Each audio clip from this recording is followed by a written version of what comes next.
Ed James. Hi Ed, it's Howard J. Foster here from Camden Town Radio. Welcome to the show. Thank you. Are you on the line from the northeast of England at the moment? Yes, I am. Yes, I'm in Morpeth, just north of Newcastle. Ah, right. Okay. Oh, I thought so.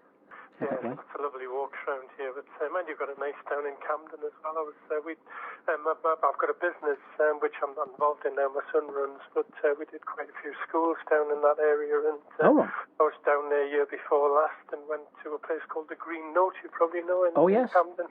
Yes, we know. To watch a bit of music. So that's somewhere I'd like to play. So maybe next year. Yes, we know it well. Yes, it's one of the venues we cover on our weekly show. Yes, because. Excellent, yeah, it's a super place, yeah. Yeah, it'll be good to play. Well, we might start actually by talking about your background and where you grew up. I believe you weren't born in the northeast, but you moved there shortly after, was that right? Yes, I was born in Kent, in Deal, but I moved north when I was less than one, you know. So, oh, right, so very... I've lost the accent, as you can tell. Oh, right, so very young. Oh, right, okay. And whereabouts in the northeast did you move to? To Tynemouth. Ah, okay, yes. Right on the coast there. Yes, on the coast. By the long sands. Oh, right, so that must have been a nice place to grow up. Oh, beautiful, yeah, it is beautiful. Surfing, and the weather's not commensurate with the task, but you certainly get the waves and so on, if not the sun. Yes, it must have been around the time that the Spanish city was still there. It was, yes, absolutely, yeah. Mark Knopfler used to actually work there at the Spanish cities. The Spanish city is mentioned in one of the songs, but I didn't know he used to work there. Yeah, Tunnel of Love. He worked on the Walser, I think it was, and did he? Oh. There was quite an interesting program on TV just the other week with Brian Johnson and him. They'd gone back to Tynemouth, and Brian was interviewing Mark Knopfler about Whitley Bay and the walk past the newly refurbished Spanish city, which is spectacular. Right. There in some of the stones outside is actually the words from Tunnel of Love. Oh, right. Mark Knopfler had no idea that they'd done that. It was quite amazing, really. Yeah. You would have thought they would have notified him, wouldn't you? But there you go. Trying to get the logistics. So the Spanish city, is that actually in Whitley Bay? Is that right? Yes, it is right on the front at Whitley Bay, right down on the promenade. And is that just around the coast from Tynemouth? I'm trying to get my bearings there. Yes. It's about a mile and a half north of Tynemouth. So you moved to the northeast of England quite early on. So when did you sort of first have a big love of music? What was the first thing that got you sort of into that? I learned, my sister's a few years older than me, and she always had, obviously, boyfriends of her age, and a couple of them played the guitar, and they were actually about 5 years older than me. So when I was about 11, she'd have been about 16, and I got into the guitar through one of her boyfriends. Okay. And basically, I got a Birdweed and Play in a Day book. Oh, yes, I've heard of it. Taught you how to play chords. Yeah. The Grand Old Duke of York and other such classics. And then off I went. So, and then I had bands when I was at school. And but I was very, very shy as a youngster. Right. I was just the guitarist in those days, and I used to have to stand with my back to the audience because if I turned around and saw the audience, my hand used to shake and I used to fall apart. But I've lost all that now, and I'm sort of front man as well as a guitarist, so it's gone with maturity. Yes. Because is it right that you kind of went away from music a bit for sort of worked in business and things like that? Or? Basically, I got married and had 4 kids, and I ended up in business. I ended up as chief executive for Hanson Group for a good few years, and I retired in 2004 from that, and then set up my own businesses. And a couple of years ago, my good friend Dave Black from Geordie, you possibly remember him. Yes. He died in tragic circumstances, and he used to always call me Cop Out because we were the guitarists who were a peer group. I was the guitarist at my school, he was at his school, and we grew up together, and he called me Cop Out because I didn't follow my music in the same way as he did. So when he died, I resolved that I would retire. Yeah. So I went in and saw my son and said, I'm going to retire and get back to my music. And he said, I'll not tell you the expletive he used, but he said, thanks for that, Dad. And so I retired there and then, and I've got about well over 100, 150 songs that I want to get recorded. So I did the first album within a few months, Rita's Cantina, and then I followed through recently with, in the summer there in July, with the second album, Smile. And I'm just busy with a couple of singles and an EP at the minute, which I'm going to release early November for Christmas.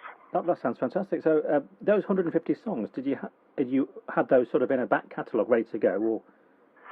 Probably about well over 100 of them, certainly, yeah. And since I've been doing it sort of as my full-time occupation, if you like, yes. And preoccupation, I've been adding to them, and they're very much sort of stories about Smile is stories, music, and life, and that's very, very much what the songs are all about. It's sort of observations on life, and it's a complete mix of musical culture as well, from sort of rock to samba, mambo, and bit of indie, and I've just written a folk song for a friend who, his mother had written a poem about a trawler that went down in the North Sea in 1974, and he sent me the words, and it was so lovely that I've added a couple of bridges and a chorus to it and made it into a folk song. I'd never ever written a folk song before, but thoroughly enjoyed this, yeah. All right. No, I mean, there's a very strong folk culture, I know, in the North East. From when I spent time there, I met some very interesting folk musicians when I was up that way. And have you? There are. Yeah. Have you played with some interesting folk musicians sort of throughout your life? I haven't. It's never really been my scene. I mean, I know a number of them. You know, Bob Fox and the Lindisfarne guys. I guess you could probably call folky, but it's never really been my sort of bag. But the older I get, and some of the influences, and I think some of the very, very modern music is equally not my bag. So it tends to take you a little bit more at some of the other genres, you know. Yeah, that makes sense. Yeah. So did you say that the first album that you really worked on was Rita's Cantina? That was sort of when you'd retired and you sort of put together all these songs. That was the first album that you. Yeah, that was 2017, and then Smile was 2019. Ah, right. So that's your current album is Smile. It is. Yeah, it's been released, and I've got a couple of singles off it already. One of them was This Is Your Life, which was I wrote about my granddaughter. When my first granddaughter came along, and looked at her and just thought she was so beautiful. I wrote this song called This Is Your Life. Yeah. And the recent single is actually from Rita's Cantina, but I had never released it as a single, and that's called Caroline's Colours. Okay, yes. And the second single from the Smile album was Don't Throw This Away. All right. And I've got the next song is not from the album. The next single that'll be released after October the 9th. Yeah. That's called Hey Little Bird. Oh, right. That's a brand new one. Yes, that sounds great. And is this recorded on an independent label, or what sort of? It's just my own. Yeah, it's I just release them myself, and I produce them all myself. I record them at the Clooney studio with. I play quite a few of the instruments myself, and bring in session men when I need them. And right. That's a very well-known studio, isn't it? And yeah, it's a great studio. And Tony Davis, the guy, sound engineer, is a wonderful keyboard player. So he always does the keyboards, which is probably my weakness. It works out very, very well. I'm more of a strings person. I write on the piano, but I play very much strings and the simple wind instruments, you know. All right. Yes. So you are a bit of a multi-instrumentalist then. Yeah. I wouldn't say that I excel at them all, but I can play most things to a level. Yeah. All right, great. Well, might come on to now some of you kind of touched it on a little bit, but some of your influences in your music. So you mentioned there that what you do is sort of a mixture of genres, really. If you had to sort of categorise yourself, or if you were being put on a bill somewhere, would you say is singer-songwriter? Does that describe you, or what would you, or is that not really a? Yeah, it's the nearest to everything, because pretty much everything else, indie and rock and so on and so forth. It's a little bit too specific. So it is very sort of general. And some of the influences that the people who've influenced me, like anybody from Nick Kershaw to Jose Feliciano, it all sort of comes out in the music. The way I play guitar is very sort of flamenco style, but in the rock but it's, it comes out as sort of rock. It's quite interesting, really. And you can hear all these influences from, and they come from the weirdest places. Bands or artists. Yeah, I think another one is probably Stuart Copeland, the way that he plays the guitar. I think it's, when you think with, I know Sting, I grew up with them, so I know quite well. And when you think there were basically three of them, and the noise they made was phenomenal. And he was an incredibly underrated guitarist. The way he plays the guitar is not just technically good, it's just the rhythm that he brings to it all, and the sort of body. Yes. And when you play on your own, which I do quite a lot of the time, you have to learn these ways to make more noise, as if you're a sort of pseudo band almost. And, so he's very much he's certainly an influence that I didn't even realise until I started to perform and find these different ways, and then I found myself defaulting into some of the sort of strum patterns and pick styles that he uses. Yeah, because he's quite I guess it'd be fair to say he's quite a unique guitarist, isn't he? Oh yeah, when you listen to it, when you isolate, and I've got a recorder here, you sort of isolate, the different parts. You isolate some of the things that he does, and you think, wow, that's really good. It's quite simple a lot of the time, but it's just so effective. And then the big one for me is probably Peter Green. My absolute hero. Yeah. And the way he plays the guitar, nobody ever does. And he's just got this touch that I've never ever heard before. And you can play the same notes, but they just don't quite come out the same way. no, that's it. Yeah, so marvelous. Again, a very unique style of player, really. Indeed, yeah. And I guess generally people like the Beatles and Paul Simons and Cat Stevens and the sort of singer-songwriter and type of background. Also, part of what the band's going to be doing is West Coast. Doobie Brothers, Moby Grape, Eagles, that sort of thing, because that's very much what people like. When you go to play in a normal gig or something other than the concert, what people want to hear are things they're familiar with, as you know. Yes, that's it. Yeah. They don't want to hear original music. They just want to hear stuff that no one can dance to, and that's probably amongst the best. And again, it's we like it, and it's a style that we play with lots of harmonies and things. Yeah. No, I think it works well. I mean, if you mix in then some of your original tracks, I think that can be good. I think then the audience are okay. If they know a couple, and then you throw in one of your own, I think that can, I think they're all right then. You might not want to do like 3 or 4 because they might. But then obviously you can once you're more established. But yes, if you mix in, exactly, and then the more established you get, the more you can feed in. Exactly, with your own. But I think to throw in. Yeah, some of your new ones. That's very much what the Ed James Sing shows are about. So, I'll maybe do 25, 30 songs at a concert and maybe do half a dozen of our own. Yeah, no, I think that can work well. Yeah, people get into it and think, oh yeah, I like that. Not heard that before, and it's great. Yeah, we're quite interested there. You mentioned that you grew up with Sting, because we know he is a fellow northeasterner. Indeed, yeah. I suppose he'd be Gordon, would he then when you?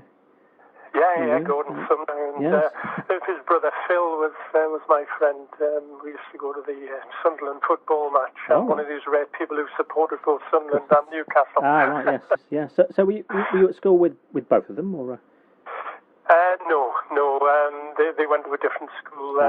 Gordon went off to. I would have gone to his school. I would have been 1 year below him. He went off to St Cuthbert's Grammar because he's a Catholic, same as me. But I elected to go to Tynemouth Grammar Tech. But I knew him when he was in Last Exit, and I actually played one evening with him because the regular guitarist wasn't there. And, right. So would you sort of see him on the local gig circuits? Yeah, he's still in the olden days, a long time since I've seen him now, though. Have you got any stories or memories you can think of that time? Any? Yeah, well, I guess the biggest one was he used to play at a place called the Gosforth Hotel in Gosforth, you probably know it. Yeah. And upstairs on a Sunday evening, and they used to put it on, and he used to regularly get either arrested or taken away as a sort of notional arrest and then released, But he was quite a rebel, Right. Yes, at that time I didn't know about that. That's quite interesting. Yeah, I think didn't he get his name because he used to? He wore a yellow and black jersey. That was it. Yes. Yes. So the nickname sort of stuck from. Yeah. No, yes. What a front man. He was always so full of himself, and you couldn't take your eyes off him. One of those people with true charisma, you know. Oh, right. What, even in the early days you could see there was... Oh, yeah. Something, Yeah, even in the early days. And when he went off to London to... he did modelling for a while to make ends meet. Oh, did he? Before he made it with the police and things. And, yeah. He was always just so focused, and he was so determined he was going to make it. And I think a lot of them are, you know. It's the difference between the ones who do and the ones who don't isn't necessarily pure skill, although in his case I think he's one of the world's best songwriters, that's for sure. Yes. But it doesn't always follow. It's a lot of it's to do with grit and determination. And yes. how much you want it. That's it. Yes. No, that's right. Yes. Actually, and speaking of things northeast, we might just come on to the band Geordie. Actually, we actually had the current drummer of AC/DC on the show, Chris Slade.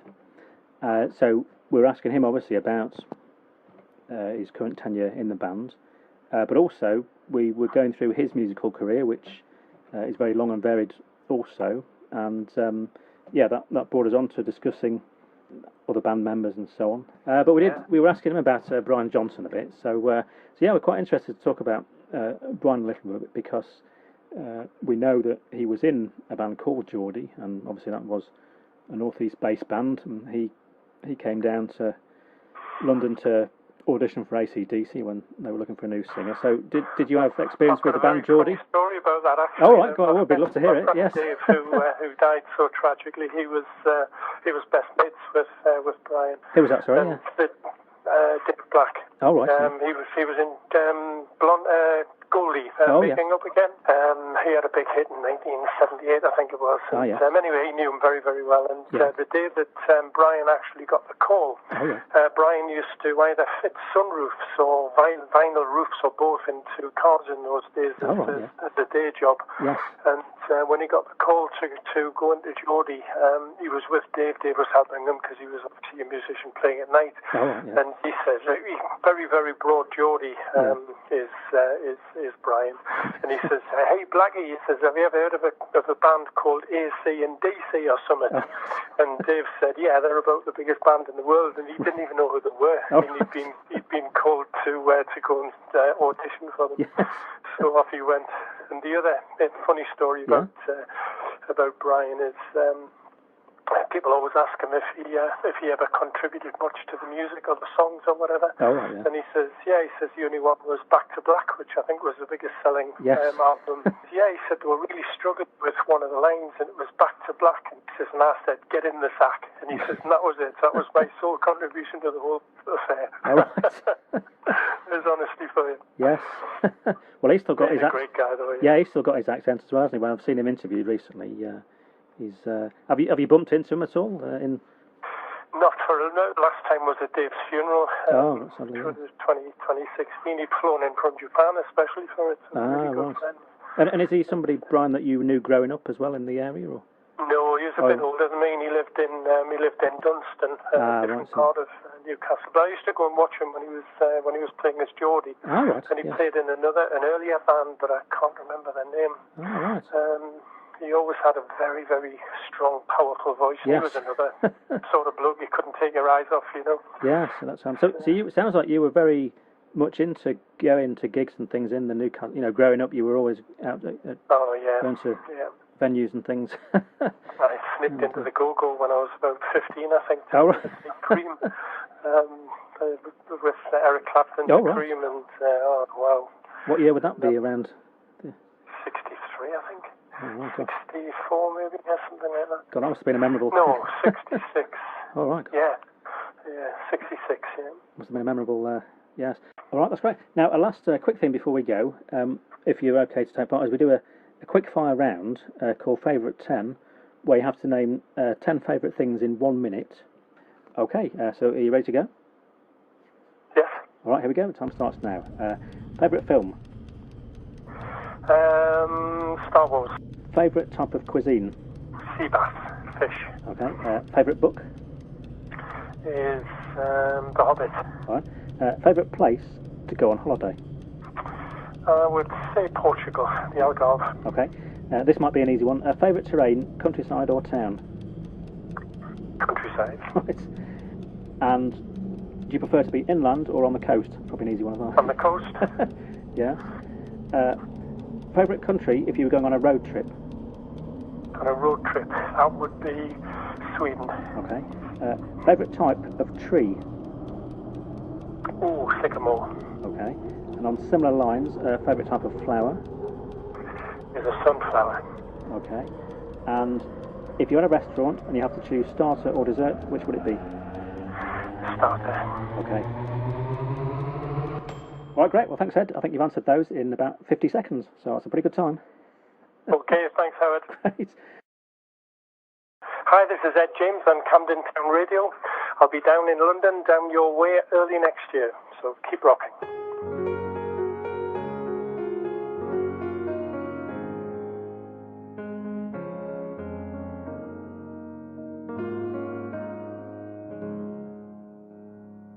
When I was just a bairn, I used to hear me father say to me mother when she tarried, "Away, woman, man, away." Me dad was always first one dressed when they were ganning out. He was washed and shaved and ready in his tie and Sunday suit. It was big night round the local club with bingo, beer and dancing. She was always well put on and he looked very handsome. I cannot wait, I'll need pets after walking all the day, as me mother got her hair just right. Away, woman, man, away. I would hear them argue now and then about not very much, where to go on holiday and politics and such. He was not a man of many words, while she had quite a few, but he chose his very carefully in 1942. Please make your mind up, bonny lass, is what you heard him say, when he asked her then to be his wife. Away, woman, man, away. Me mum took ill one Christmas when knew she couldn't last. It was quick and it was cruel, she went downhill very fast. There was no first fun that year, as there'd always been before, with me dad out freezing on the step till she let him through the door. And as she lay there dying, all that he could say, with tears running down his cheeks, away, woman, man, away. With tears running down his cheeks, away, woman, man, away.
take it to the pavement.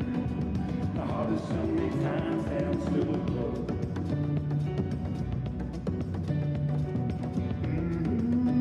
Here we go again.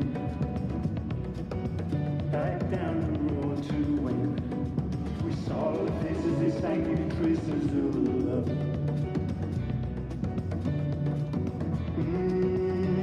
Here we go again.